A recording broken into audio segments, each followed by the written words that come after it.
Well, today I'd like to welcome to the show Dr. Leslie Kanat. Dr. Kanat is a geologist and he's also on the Fairewinds Board of Directors. Dr. Kanat, welcome to the show. Thank you very much. And of course, Arnie, welcome to the show. Yeah, hi Kevin, hi Les. Hi, Arnie. So, we've had a lot of reader questions about earthquakes. What are the differences between earthquakes on the West Coast, which we all know about, and earthquakes on the East Coast, which are less frequent? How does that all fit into the nuclear power plant paradigm? So, earthquakes are a result of Earth movement. There are stresses in Earth's crust that, when they exceed the rock's strength, then the rock breaks and we get an earthquake.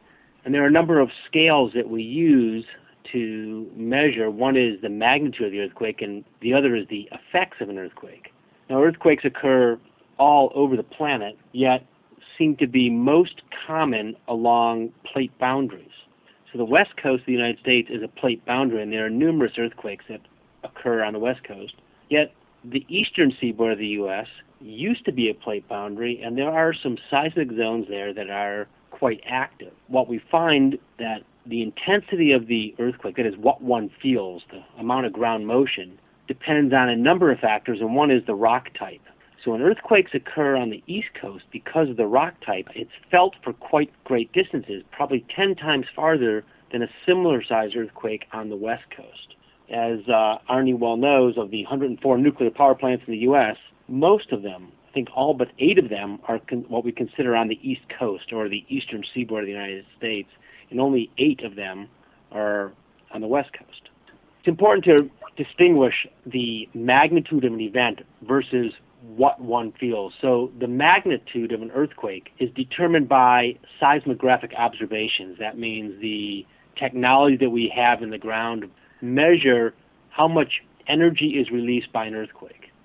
But what one feels, the reactions, the surface expression of these earthquakes are what we call the intensity. By analogy, you can think of the power of a radio station being a magnitude and the strength of the received signal being the intensity. So depending on where you are and atmospheric conditions, you'll have different signal strength from a radio. With regard to the Earth, there's one magnitude for every earthquake, but there are a variety of intensities based upon distance and rock type and depth of focus. The difference between a magnitude 6 and a magnitude 7 means that there are 31 times more energy released in a 7 than a 6. Often people think that there's a difference of 10 times between a 6 and a 7, but the amount of energy release goes up by a factor of 31. So that 5.8 versus the 6.0 in Virginia makes a big deal difference. That's about, roughly, it's a logarithmic scale, but roughly it's about 6 times more energy released in a 6.0 versus a 5.8. Remember, for every unit, every increment between 5 or 6 or 6 or 7 or 7 or 8, the amount of energy released goes up 31 times, and it takes energy to do work, and the work that's being done is we're moving rock. We're moving large pieces of real estate. Hopefully we're not moving large nuclear power plants. People are very aware of earthquakes on the West Coast and the potential problems of putting a nuclear power plant on a seismically active area.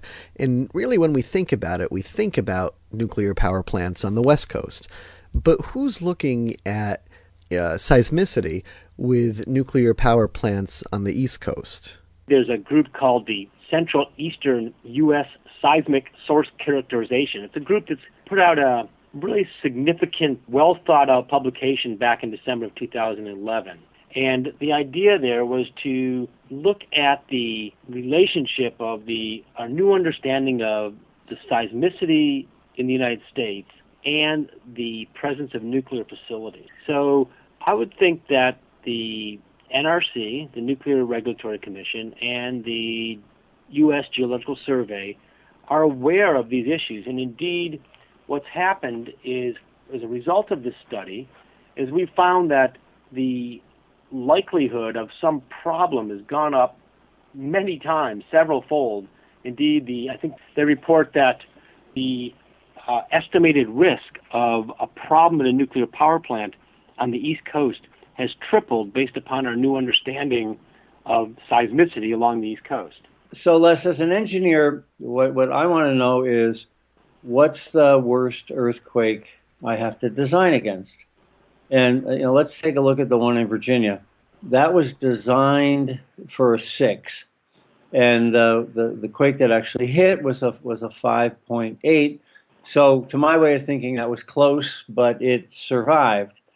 But when you build a nuclear power plant, you don't want to build for the earthquake that is going to happen, because you've got the low probability, high consequence events like the tsunami at Fukushima you have to worry about.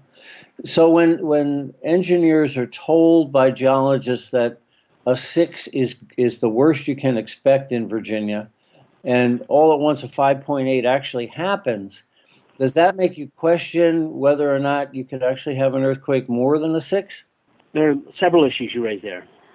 One is, again, just because it is a certain magnitude doesn't mean that that's what one is going to feel. The difference between how big an earthquake is and the intensity depends on a lot of issues. So if the magnitude 6 event was closer to the power plant, or the rock type, or it was transmitted through the rocks in a different way, then a magnitude 6 could do a lot of damage, where another time magnitude 6 a little farther away, a little deeper, on a different fault, even on a different fault the same distance away, might do no damage. So it's more than just looking at the size of the seismic event.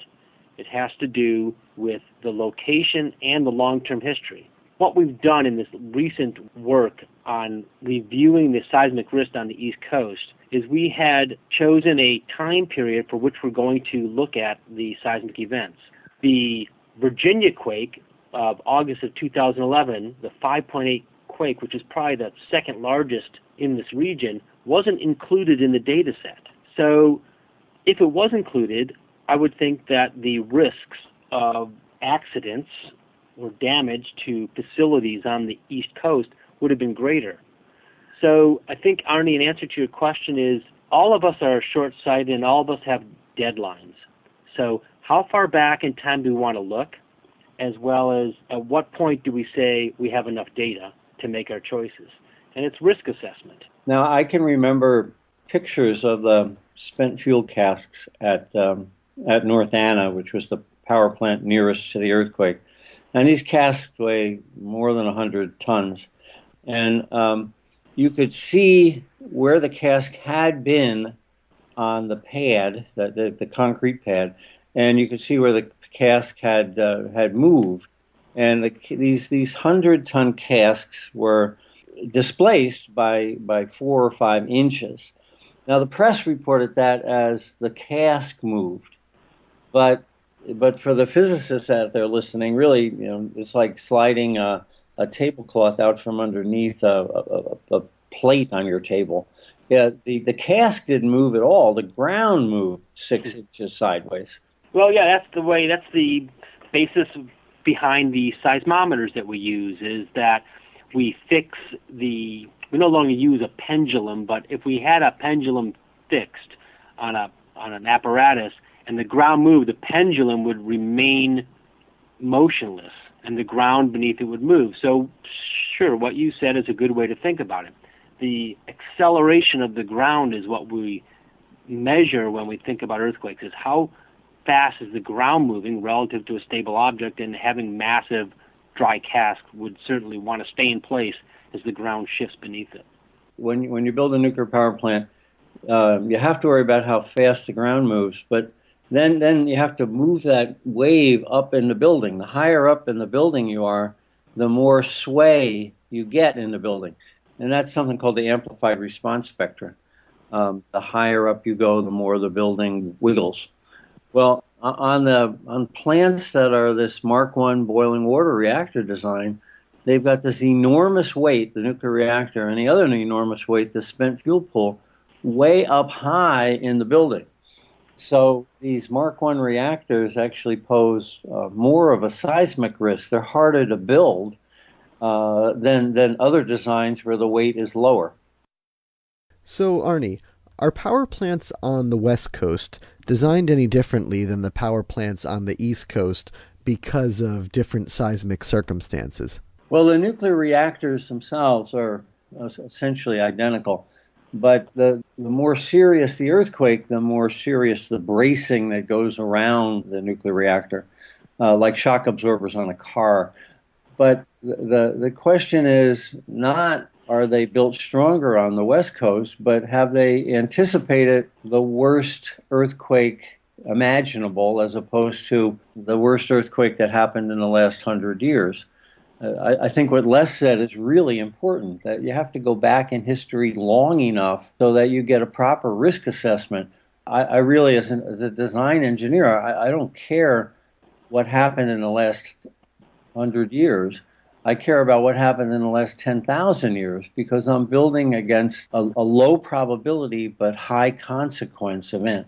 Correct. And I think in addition to what you said about the resonance frequency with regard to the height of the building, when an earthquake occurs, it releases different types of seismic waves with different types of vibrations. And they have different periods, different vibrational frequencies.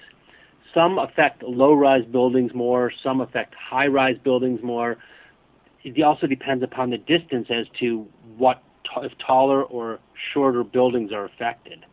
As structures age, they become weaker. I think about my automobile, my car, that the older it gets, the more work I need to put into it, and the less likely I am to run over a bump in the road and feel it'll be okay when I come off the other side. So as our nuclear power plants age, the effects of the same magnetic event might be a little more damaging. You know, we see that at the Seabrook plant where the concrete is degrading very rapidly because there's salt in the underlying soil that the plant is built upon. So that the margin that it used to have 20 years ago when it was built is dramatically reduced now. So we wind up eating into design margin as a plant gets older. Any plant can be made to withstand any earthquake, but it boils down to money. And if you believe a 7 is possible on the East Coast, you're going to build a plant much stronger than the East Coast plants are presently built to withstand. You know, the plant in Virginia that was right next to the earthquake was built for a 6, and it had a 5.8. And of course it survived because that's what the engineers designed it for. But the real issue is the 6 the worst that can be expected on the East Coast? And should we really have designed the plant for a much more rigorous standard? And that's where, in my mind, the East Coast plants are in jeopardy. They're built for these Richter 6s that we know can happen now with Virginia. And if a Richter 6 can happen in 20 or 30 years of a nuclear plant's life, then a Richter 6.5 might happen over the duration all these plants are designed to operate. So, Les, have we ever seen anything 7 or greater on the eastern seaboard? In the eastern part of the United States, there's a really high-risk area that has the potential for lots of ground motion in the New Madrid, Charleston area. Back in 1811, the late December of 1811, there was a 7.7 event, followed a few weeks later by a 7.5, and a few weeks later by another 7.7. So these events in the New Madrid seismic zone are common. Indeed, they occur every few hundred years. The last significant event in that area was May of last year, May of 2011, I think it was. There was a 7.7 earthquake again. There are a large network of faults there from a rift that formed 500 million years ago. If we look at the location of the current nuclear power plants, both the commercial reactors and the research reactors, there aren't any that are on the New Madrid seismic zone. You could see they almost make a circle around it because we do recognize that is an area of high risk. But what we don't do is we don't go back far enough in the geological record and take the long view of what might happen. If you think about a business plan, when businesses make a plan for their future, they plan maybe 5 years out, 10 years at the most. Geologically, it's meaningless. We've got to take a much longer view and look at worst case scenarios because indeed they will occur, just the probability is low. I think that's important, is that people think 30 years is a long time, or the 40-year life of a plant. So if a plant is designed for 40 years and we look at the worse than 100-year flood, for instance, or the worse than 100-year earthquake, we come up with one number. But when you look at the longer span, the once in 10,000-year flood or the once in 10,000-year earthquake, suddenly that changes the picture. And we're not, as a society, we really have a very hard time grasping that low probability events do happen. It's not zero. And Fukushima Daiichi should have taught us that. I mean, the magnitude of the quake and the magnitude of the tsunami, both were not a once in 10-year, once in 50-year phenomena, but it happened. So, Arnie, even if we're talking about a once in a 1,000-year event, now for one location, for one power plant, that still might not seem like a very high risk. But when you multiply that out by all of the power plants and all of the different locations, does that change things? Yes, it absolutely does. There's 440 nuclear plants in the world right now, and if you believe in what the nuclear renaissance suggests, there could be 2,000 or 3,000 in 10 or 20 years. So the probability of an event hasn't changed, but the number of targets that the event could hit has increased dramatically. So the probability of a plant somewhere having an earthquake that disables it, we call that damages the nuclear core, goes up significantly. As a matter of fact, the worst plant in the country, as far as what we call core damage frequency from an earthquake, is just 26 miles north of New York City. It's the Indian Point plants. After the plants were built, they discovered a fault that's a mile or two north of the plant. And if that fault were to create a seismic event, the nuclear core would be damaged. Are you talking about the Indian Point 3 plant, Arnie? Yes. It's Indian Point 2 and 3 are on the same site. Right. From the new seismic analyses that were conducted, we've now increased the possibility of risk from the area. It increased by 72%. So now it looks like there's a 1 in 10,000 chance of that plant being a problem. And 10,000, for some reason, 1 in 10,000, those odds seem to be the action stage for the NRC, and I don't know why that is. So it's right there on the border as to that plant has the greatest risk in the country. But when we talk about risk, it all has to do with probabilities and statistics. We've used the same idea when we think about flooding. For example, when you look at probability statistics, although the 100-year flood doesn't mean that you're going to have one flood every 100 years. It says there's a small percentage, a 1% chance of that flood occurring in any given year. And when you look at probability statistics, the 100-year flood, we have an 18% chance of 2 100-year floods occurring within that time period. So statistics can be funny how we look at them, but just because the numbers seem small doesn't mean that we're safe. So when we're talking about a 1 in 10,000 chance, what time period are we talking about? We're saying that some event may occur and the chance is 1 out of 10,000. Is that per year? Is that per decade? When does the clock reset? Yeah, it's a 1 in 10,000 chance every year. And these plants, of course, run for 60 years. So the probability of the event occurring sometime during the 60 years is a lot higher than 1 in 10,000. The new chairperson for the NRC, Allison McFarland, a geologist, realizes that the industry's evaluation of earthquake vulnerability is inadequate. So I think that the NRC is waking up to this problem, but it's going to be an interesting argument as to what we do about it. So let's go to Arnie. Arnie, what is your number one criticism of the NRC and their planning for earthquakes? It's basically boils down to the secret is in the assumptions, and I've said that before in a number of matters.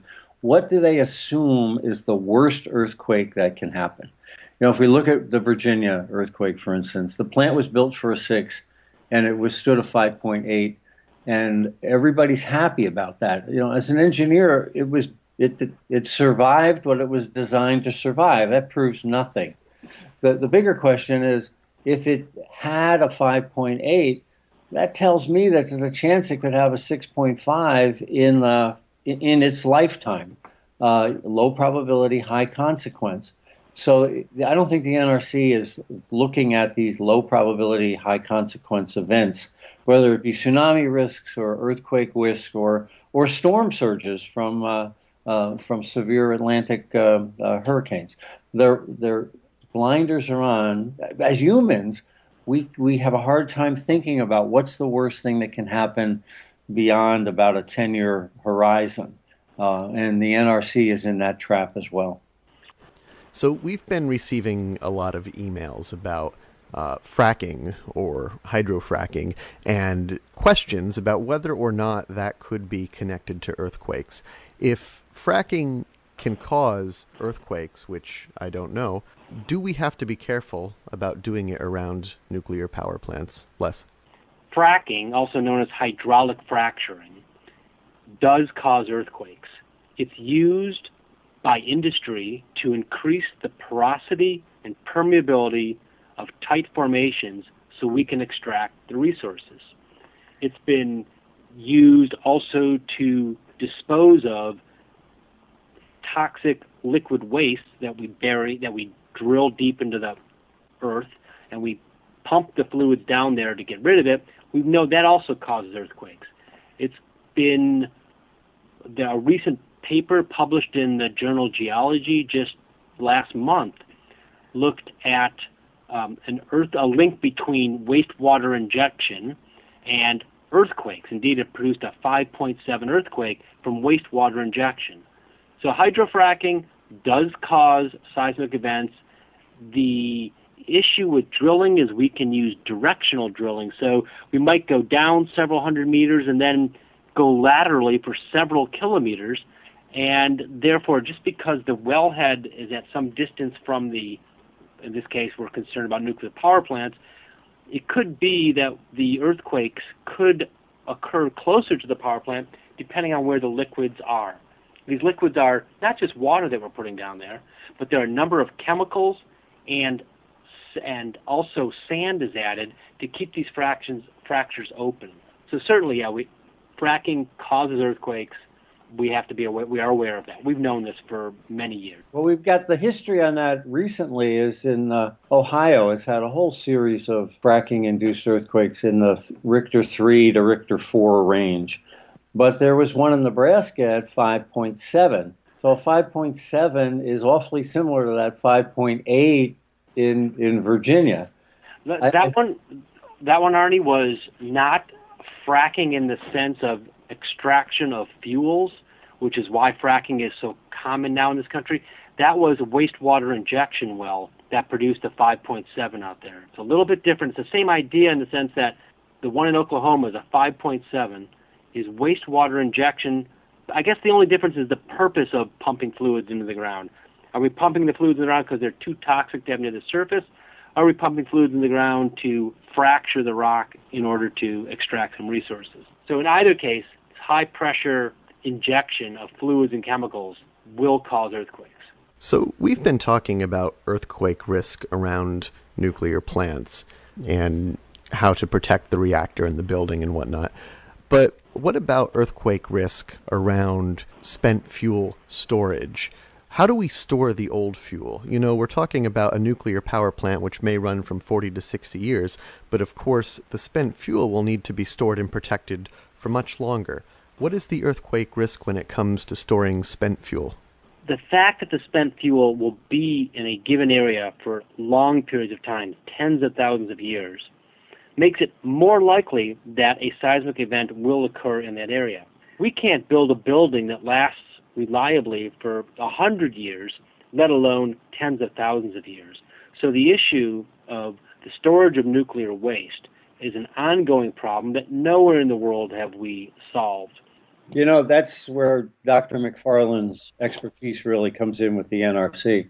She's been pretty clear that the choice of Yucca Mountain from a seismic standpoint was a really bad choice. And hopefully, Dr. McFarland will push the agency to consider more stable areas. That's our problem, the United States waste. But here's Japan with 50 plants, half the number the United States has, in the most seismically active piece of real estate on the planet. And the Japanese seem to think they can develop a waste disposal site, yet they haven't even begun the process yet. It concerns me that they continue to generate enormous amount of waste, and they haven't A, found a site, and B, recognize that maybe you'll have to ship it to Mongolia or something like that, because on the island of Japan, there's essentially no piece of real estate that's not seismically active.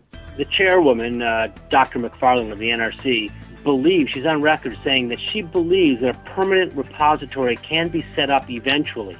I'm not so sure about that. I know that Finland's working on a project, but the issue of nuclear waste storage and safety, we could talk about this for several hours. Well, I'm sure we'll have you back on the show in the near future to do that. Dr. Leslie Kanat, thanks for joining us. It's been my pleasure. And Arnie, thanks for coming on. Thank you, Kevin, and thank you, Les. Well, that does it for this week's edition of the Energy Education Podcast. You can catch us back here next week and every week for more on what's happening in the world of nuclear news and for more technical discussion. Also, don't forget to like us on Facebook and follow us on Twitter. For Fairewinds Energy Education, I'm Kevin Hurley. Thanks for listening. Boundaries. So the west coast of the United States is a plate boundary, and there are numerous earthquakes that occur on the west coast. Yet the eastern seaboard of the U.S. used to be a plate boundary, and there are some seismic zones there that are quite active. What we find that the intensity of the earthquake, that is what one feels, the amount of ground motion, depends on a number of factors, and one is the rock type. So when earthquakes occur on the East Coast, because of the rock type, it's felt for quite great distances, probably 10 times farther than a similar-sized earthquake on the West Coast. As Arnie well knows, of the 104 nuclear power plants in the U.S., most of them, I think all but 8 of them, are what we consider on the East Coast or the eastern seaboard of the United States, and only 8 of them are on the West Coast. It's important to distinguish the magnitude of an event versus what one feels. So the magnitude of an earthquake is determined by seismographic observations. That means Well, today I'd like to welcome to the show Dr. Leslie Kanat.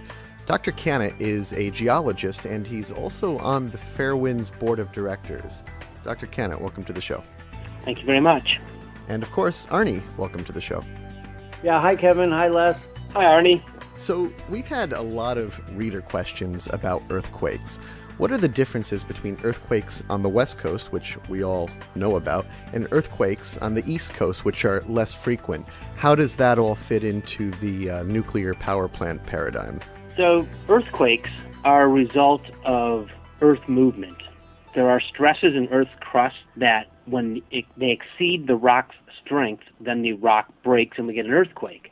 And there are a number of scales that we use to measure. One is the magnitude of the earthquake, and the other is the effects of an earthquake. Now, earthquakes occur all over the planet, yet seem to be most common along plate boundaries. That's about, roughly, it's a logarithmic scale, but roughly it's about 6 times more energy released in a 6.0 versus a 5.8. Remember, for every unit, every increment between 5 or 6 or 6 or 7 or 7 or 8, the amount of energy released goes up 31 times. And it takes energy to do work, and the work that's being done is we're moving rock. We're moving large pieces of real estate. Hopefully we're not moving large nuclear power plants. People are very aware of earthquakes on the West Coast and the potential problems of putting a nuclear power plant on a seismically active area. And really, when we think about it, we think about nuclear power plants on the West Coast. But who's looking at seismicity with nuclear power plants on the East Coast? There's a group called the Central Eastern U.S. Seismic Source Characterization. It's a group that's put out a really significant, well-thought-out publication back in December of 2011. And the idea there was to look at the relationship of our new understanding of the seismicity in the United States and the presence of nuclear facilities. So I would think that the NRC, the Nuclear Regulatory Commission, and the U.S. Geological Survey are aware of these issues. And indeed, what's happened is, as a result of this study, is we found that the likelihood of some problem has gone up many times, several-fold. Indeed, I think they report that the estimated risk of a problem at a nuclear power plant on the East Coast has tripled based upon our new understanding of seismicity along the East Coast. So, Les, as an engineer, what I want to know is, what's the worst earthquake I have to design against? And let's take a look at the one in Virginia. Technology that we have in the ground measure how much energy is released by an earthquake. But what one feels, the reactions, the surface expression of these earthquakes are what we call the intensity. By analogy, you can think of the power of a radio station being a magnitude and the strength of the received signal being the intensity. So depending on where you are in atmospheric conditions, you'll have different signal strength from a radio. With regard to the Earth, there's one magnitude for every earthquake, but there are a variety of intensities based upon distance and rock type and depth of focus. The difference between a magnitude 6 and a magnitude 7 means that there are 31 times more energy released in a 7 than a 6. Often people think that there's a difference of 10 times between a 6 and a 7, but the amount of energy release goes up by a factor of 31. So that 5.8 versus the 6.0 in Virginia makes a big deal difference.